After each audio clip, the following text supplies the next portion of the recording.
അല്ല ഗൈസ്, നല്ല രീതിയിൽ പനി വരുന്ന പോലുണ്ട് ഗൈസ്.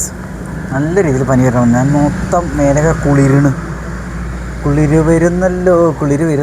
പല്ല് വീങ്ങിക്കണം, പല്ല് നന്നായിട്ട് വീങ്ങിക്കണം. തല ഈ സൈഡ് നല്ലതായിട്ട് ഉള്ളിങ്ങനെ കുത്തണം. ഛർദ്ദിക്കാൻ വരണോ. നല്ല രസമുണ്ട്. കുളിരെടുത്ത് സഹിക്കാൻ പറ്റത്ത്, വെയിലൊക്കെ വേദനിക്കണം. ഇതൊക്കെയാണ്.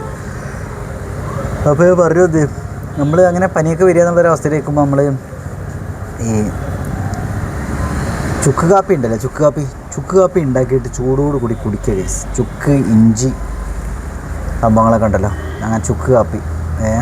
ചിലർ ചായ കുടിച്ചിട്ട് പനി മാറും എന്നൊക്കെ പറഞ്ഞ ആളുകളുണ്ട്. എനിക്ക് ഈ ചായ കുടിച്ച് ഛർദ്ദിക്കാൻ വരും, അങ്ങനെ പ്രശ്നമുണ്ട്. ഇപ്പോൾ പലപ്പോഴും അങ്ങനെയാണ് സംഭവിക്കൽ. അപ്പോൾ ചുക്ക് കാപ്പിയുടെയൊക്കെ ചായ കുടിക്കാൻ തോന്നുന്നു ഗൈസ്. ഇനിയിപ്പോൾ ചായയും ചാരായും ഇനി കുടിക്കാൻ പറ്റൂല. ഇന്ന് വടംവലിയും പരിപാടികളൊക്കെ ഉണ്ട്. അപ്പോൾ അതിന് പോകണം. വയ്യാണ്ടാണ് ഇന്ന് വടം പിടിക്കാൻ പോണത്. എന്തായാലും നല്ല രസമായിരിക്കും. എന്തൊക്കെ സംഭവിക്കും ദൈവത്തിനറിയാം ഗൈസ്.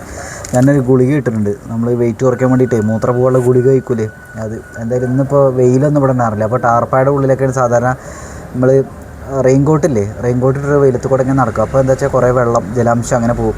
അല്ലെങ്കിൽ എന്താ ചെയ്യുക, നമ്മൾ ടാർപ്പായിൽ മെഴുകുതിരികളൊക്കെ കൊളുത്തി വെച്ചിട്ട് വിക്സൊക്കെ പുരട്ടിയിട്ട് അതിൻ്റെ ഉള്ളിൽ കയറിയിരിക്കും. അപ്പോഴും കുറേ വാട്ടർ കണ്ടൻറ്റ് പോകും, അങ്ങനെ വെയിറ്റ് കുറയും. അപ്പോൾ എന്നാൽ അതിനൊന്നും പറ്റിയില്ല. അപ്പോൾ ഗുളിക ഇട്ടിട്ട് വെയിറ്റ് കുറക്കണം. അതിൻ്റെ ഇടയിലാണ് നല്ല കുളിര് വരുന്നത്. അവിടെ ഇവിടെയൊക്കെ വേദനിക്കണം. ഇതൊക്കെയാണ് അവസ്ഥ. എന്തായാലും നന്നായി ഗൈസ്.